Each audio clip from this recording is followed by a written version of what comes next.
Uh-oh. Or actually, should I say, awesome. Yeah. Awesome. Guys, we got a special guest approaching, and I think you guys know who that is. It is Chris Rubyor, veteran game developer. Let's give him a call on Skype really quick, and hopefully this all works out. I hope so. Hey, Chris, are you there? Hey, how you doing? Doing great. Welcome to the Level Up Show, man. Can you guys, everything sounding okay? Everything is sounding fine. We don't have video quite yet.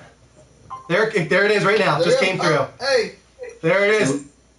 Hey, how you guys doing tonight? Pretty good. Thanks for joining us. Yeah, first of all, let's say that. Thank you so much for coming on our show, Chris. It's kind of a privilege for us because we look at game developers almost as celebrities, we constantly say on this show. And you are one that's been in the industry for 20 years and done so many different things throughout that time. So it's really a pleasure to talk with you. Hey, I'm happy to be here, guys. And it's hard to believe it actually has been a little bit over 2 decades that I've been in the industry when I started at the age of 18. That's crazy. I kind of want to talk about that because you started at Westwood, you went to Electronic Arts, I think, Petroglyph, Microsoft, and then recently I think you're now a game director at Signal Studios. Is that correct? That is correct. But let's start at the beginning, at when you were 18, because I think that's a good segue into something that we wanted to talk about is getting into game development. What is that process like and how hard is it, and what do aspiring game developers that are watching the show right now, what do they need to do? Well, we're going back to the 1994, so the industry was a much different time, a much more civilized time in those days. It was very close-knit. I just happened to know somebody in 94 that got a job at Westwood. I was actually a clerk at a video store, you know, when they had video stores back in the day. Sure, yeah. And I was going to school, and he called me up one day and said, "Hey, man, I know you love games. Do you want to come work at Westwood?" I'm like, "Westwood? The guys that did Kyrania and Doom 2, The Building of a Dynasty?" I'm like, "Yeah, okay." And he's like, "Can you come down tomorrow to do an interview?" So I'm like, "Sure, I'll come down." So I ended up getting a job in their QA department. And then, from there, I spent, 94? I spent 9 years working at various positions from QA to PR and marketing, and eventually moving into design.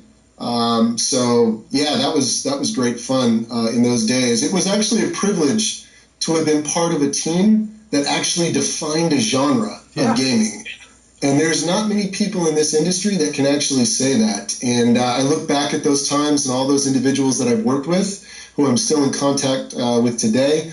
And it was an honor to have been part of that experience, working on one of the greatest, next to Blizzard stuff, one of the greatest RTSs of all time.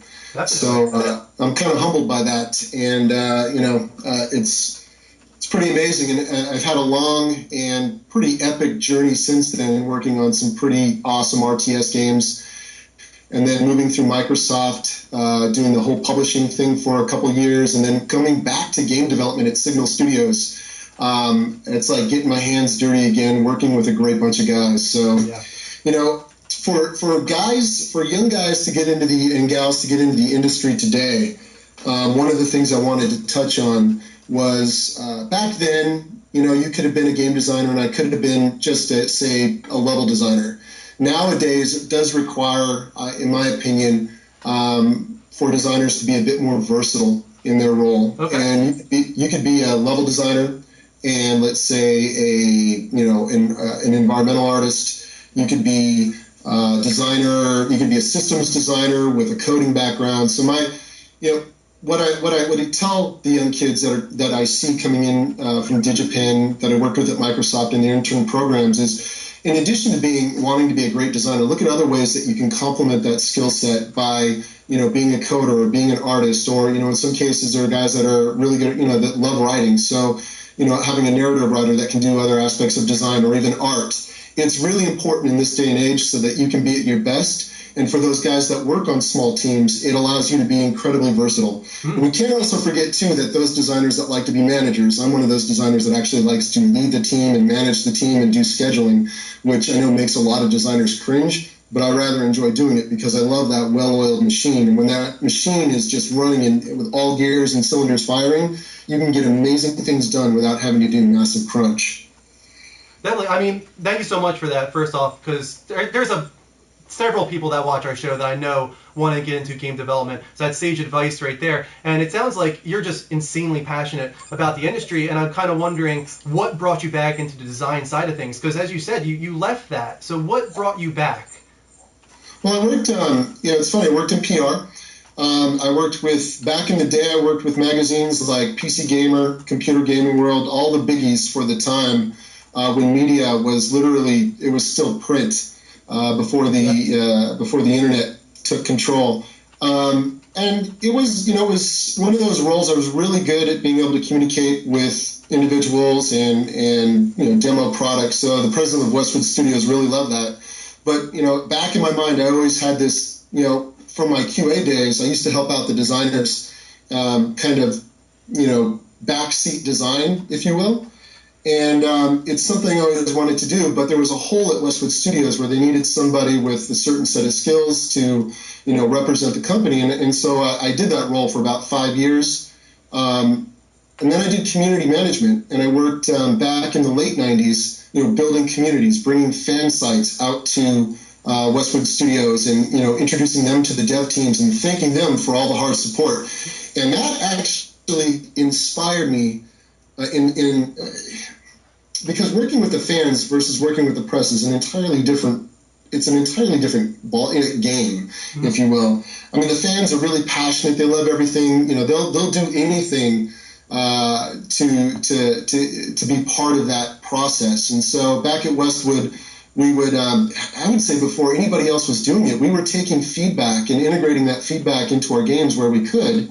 And then, and on top of that, leveraging those, building our fan sites and using them to spread the word of our games. I mean, that was, and that whole process kind of inspired me to get into the whole multiplayer side of design. So I basically worked with a lot of the dev teams, hosting events on the multiplayer side of things, bringing the devs in to play games with players. And I saw a hole, like how can we better our design in Westwood Online at the time? What can we do to improve matchmaking? And that kind of got my thought process going. Helped out with creating leaderboards back then, or ladders, what they were called. Helped with we had a clan system in Tiberian Sun back then. So, and that.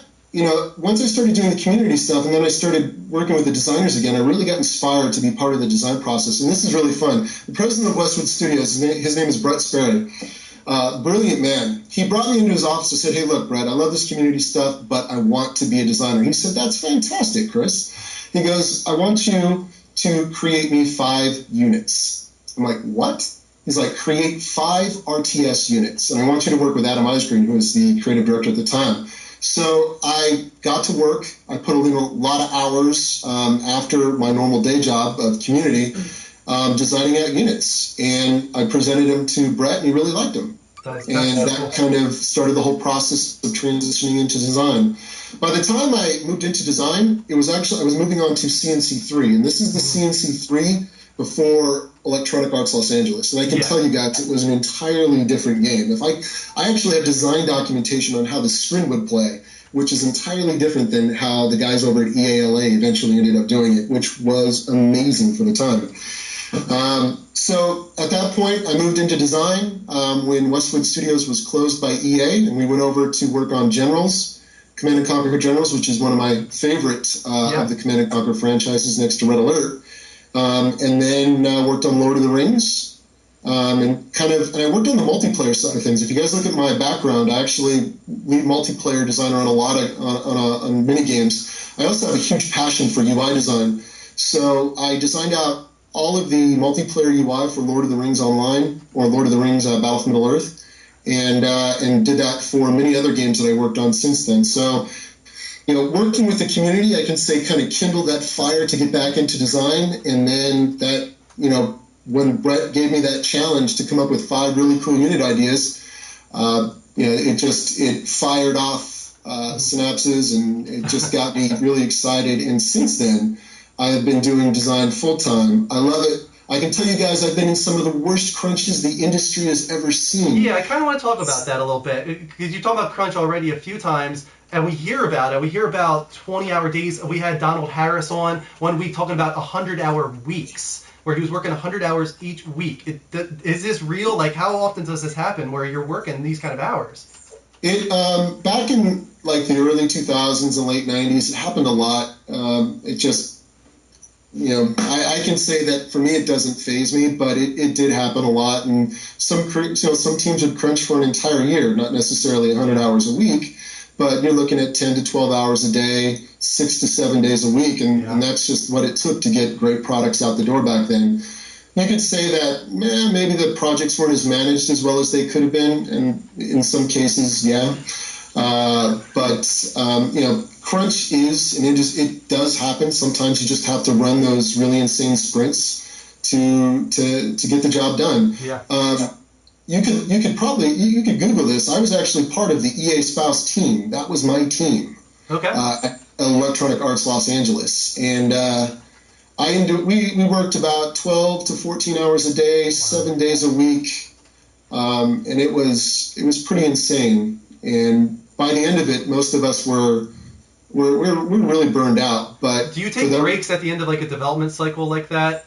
Once you finally get it out the door, you print discs.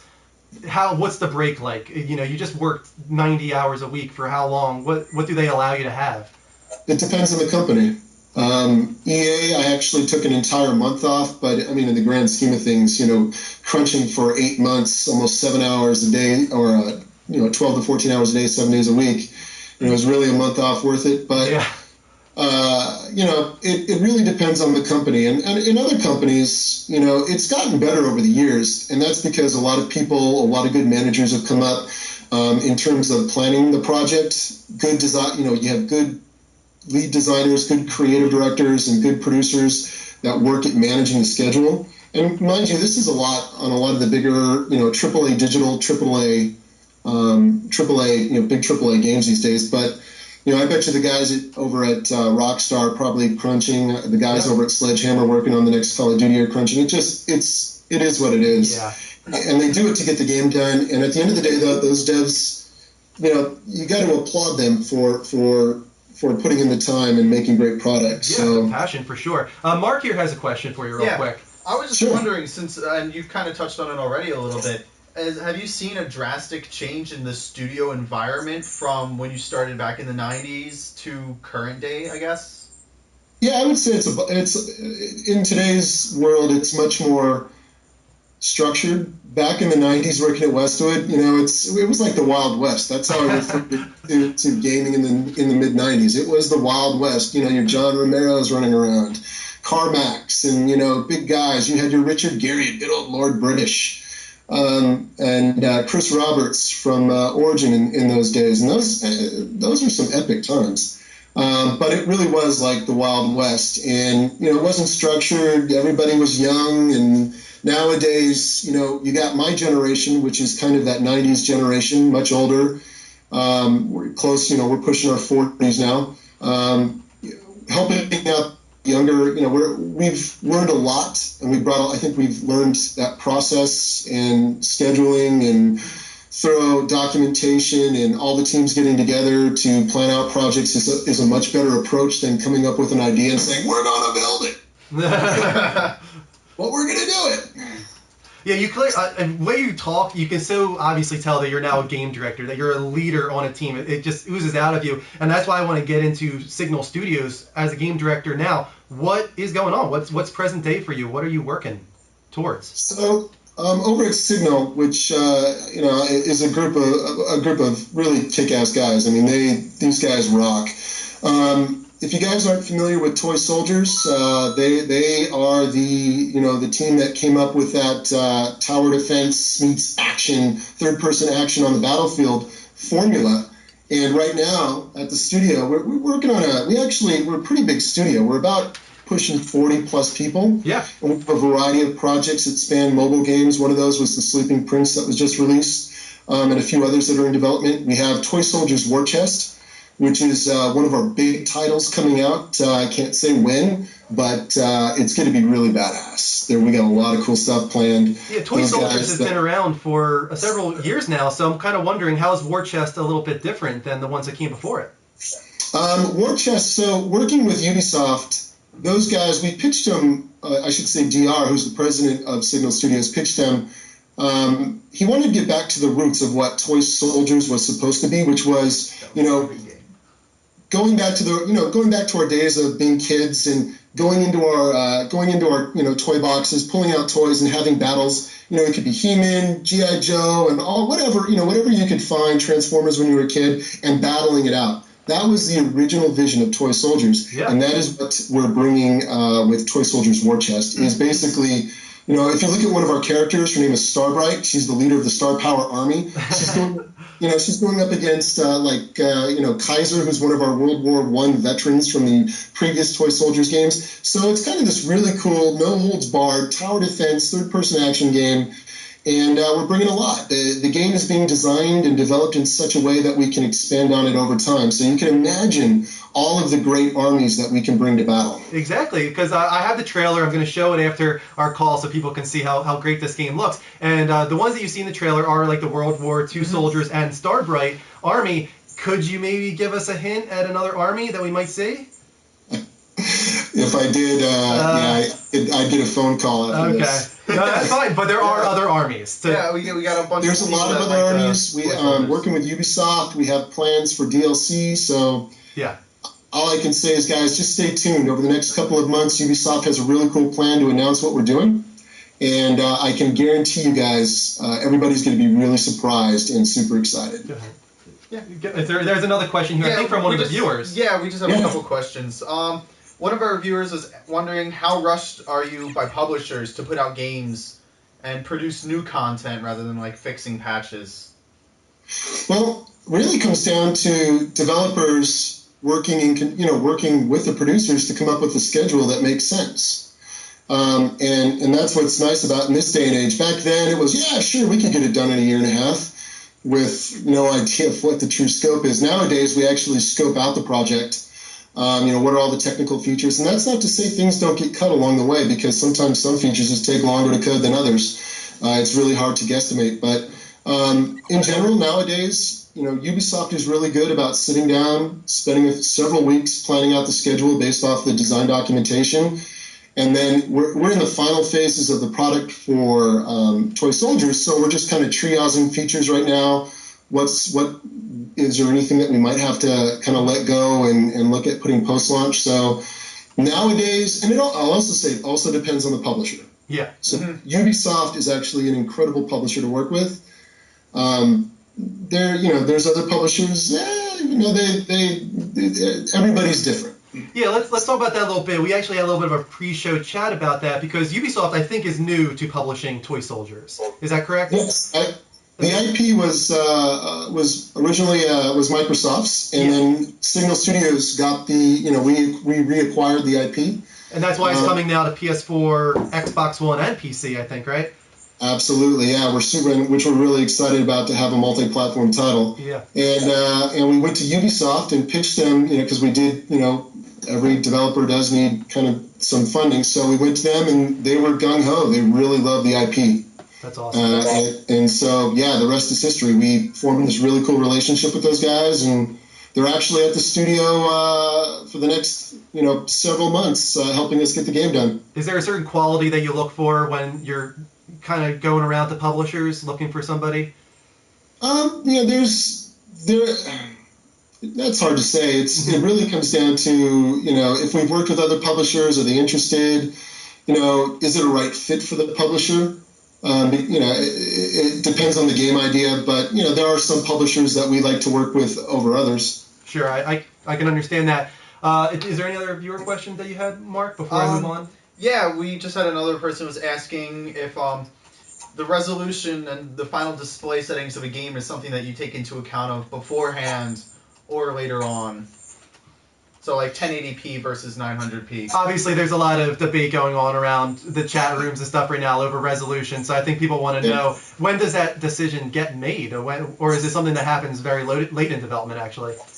It depends on the developer. For us, I would say it was probably midstream that we decided to, that in terms of the features that we're going to, in terms of the resolution. It also comes down to performance. For example, Toy Soldiers is not necessarily, there's a lot of things that go on screen. Mm-hmm, yeah. So sometimes to ensure that we have those big battles, some sacrifices have to be made. But usually those types of usually that comes closer to mid-end of the project. Mm-hmm, yeah. The reason, too, is because a lot of engines are going through optimization as well. And that gives coders a better idea of what they can push. Sure. Yeah, definitely. I have one more question for you. Is there any, got Toy Soldiers potentially coming out early next year, somewhere around those lines. Is there any other projects that you could potentially tease for the guys right now? Yeah, absolutely. There's there's some of us internally and that are really passionate survival fans. We love, DayZ, The Forest. And so over the last several months, we've been working on a really cool game concept called Savage Lands. Okay. And it's just a few of us. It's about a small team of 7 guys. I'm the lead designer on it, game director and manager and all that good stuff. But yeah, it's actually, I like to say, I like to pitch it that it's like Conan the Barbarian meets DayZ. Okay. In many ways, it's really cool. It's more high fantasy than say like a sci-fi horror like DayZ, but all of those great survival elements of being able to, you have to go out and find food. In our game, you have to craft armor, you have to craft weapons. Drew some inspiration from DayZ, drew some inspiration from Ultima Online, so you can actually go out, kill other players, and loot their corpses, which is a lot of fun. We have a dragon, which is pretty cool. That's always cool. When is that not cool? Actually, the funny thing is we have 2 dragons, and I'm debating which one I want to put in for early access, and the decisions we have to make. But it's really cool. The island is huge. It's multiplayer, so you can co-op with your friends. You can also kill other players if you want to go on hunting sprees. You'll be able to build houses, and it's like what you would expect. We do have a website. It's really rudimentary. It's www.savagelandsgame.com. Okay. News is a little outdated, but you can go there and check out some of our screenshots. The game is getting better every day, so I don't have an ETA when we're going to release or go early access, but I will say that we will announce, if you sign up, everybody, we're going to do an alpha. And everybody that signs up for the alpha through phases, we're going to get them in and let them play the game and give feedback. Because I'm going to reach a point to where I can't, I need to crowdsource the design. And you'll get the game for free. That is help us test. That is awesome. That's so exciting. No, that's awesome. Yeah, we're super excited. And we're using Unity, which is a lot of fun. It's been a great learning experience, but the game looks really good. I mean, take a look at the screenshots. It's not bad for 7 guys with a lot of passion that really love stuff. So, is it planning to stay as a small team like that? Staying as 7 guys? That's cool. That's very cool. Small team. I'm not allowed to touch any Toy Soldiers resources. Yeah, I gotta get that out the door. All right. The chat room is really excited about not just Toy Soldiers, but also now Savage Lands. Yeah. Yeah. This is gonna be. Yeah, it's like we call it. Our little team is called Spectacular. Okay. It's 7 guys again, just internally, just getting this done, and I think it's gonna be really cool. It's so definitely check it out. And like I said, sign up. We're gonna. You'll be able to get the, help us test and get the game for free. All right. We're going to shout that out in the chat room. The guys love you. They changed your name earlier in the chat room. So thank you so much, Chris, for coming onto our show and talking about all of your experience and portfolio and all that good stuff. No problem. You guys, if you want to have me back on, I can talk about the old days of building Command and Conquer and what that was like. Oh, definitely. I mean, Red Alert. I think some people would definitely be interested. Yeah, Red Alert. I have such fond memories of Red Alert. And real quick, is there a favorite for you in the Command and Conquer series, or even in those early days at Westwood, the best one? Yeah. So one of my, it's hard to take all the kids and then pick out your favorite. Yeah, exactly. I do love the original Command & Conquer, the Windows 95 version. Okay. I loved Red Alert 2, one of my favorites, and next up in line would be General Zero Hour, and that's not because I worked on it. No, that's such a great series of games. I have such fond memories of the, I guess, the P2P nature that they had back then, and I remember when people would create maps, and you would go in, and they would have it all set up immediately to be a trap where you're destroyed within 5 minutes, and it was frustrating but fun at the same time. I have such great memories of that game. Yeah, it was a good time, and like I said, it was an honor to have been part of that team that helped kind of define that genre. Yeah. It's in this day and age with so many different types of games, it's really hard to do that anymore. Yeah. So I was pretty fortunate early on in my career to have done something so cool.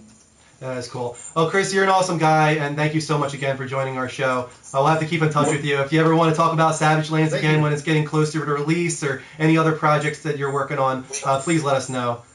Absolutely, guys. Thank you so much. All right. See you later, Chris. Bye. Take care. We had a big chant going on. Yeah, that was a really cool guy right there, man. He's worked on such big games. When you hear about his portfolio from Command & Conquer he didn't even talk about it, but he's worked on several Xbox One games at Microsoft. He was on Crimson Dragon and a few other launch titles for the Xbox One. So everybody, please go and check out his site, Savage Lands. And I'm gonna really quick play his trailer for Toy Soldiers.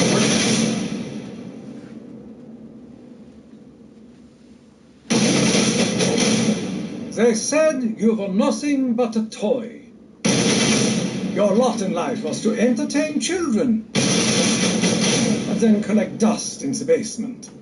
But you said to hell with that. I was destined to battle the most formidable military force ever assembled. I was destined to take up arms and have so much fun blowing bubbles and moonbeams at all our new friends. Das ist das. When we make our stunning entrance riding majestic unicorns, their jaws are sure to hit the floor. Our bullets will rain down on the enemy, and our cannons will shoot fire into the heavens. They will tell stories about bravery for years to come. Slumber parties and tea parties. And everyone will be so happy remembering what an amazing day we all had together. Because when you work as a team, you can destroy any army that dares cross you. And there will be more armies. Get your moving parts on it, soldier.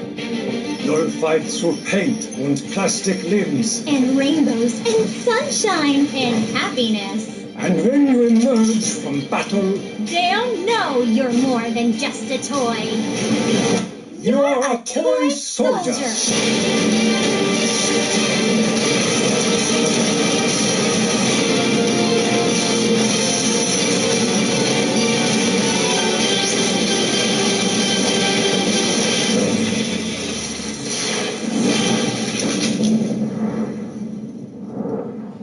There you guys go. As Chris was saying, no official announcement on the release date yet, but it seems like it's probably going to be early next year.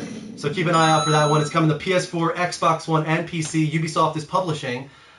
He was a really cool guy. Yeah. Nice to talk with. And he obviously has a lot of knowledge. Friendly. Very friendly. And knows a lot. He clearly knows a lot. He can go on and on. So maybe we can have him back on the show at some point in the future.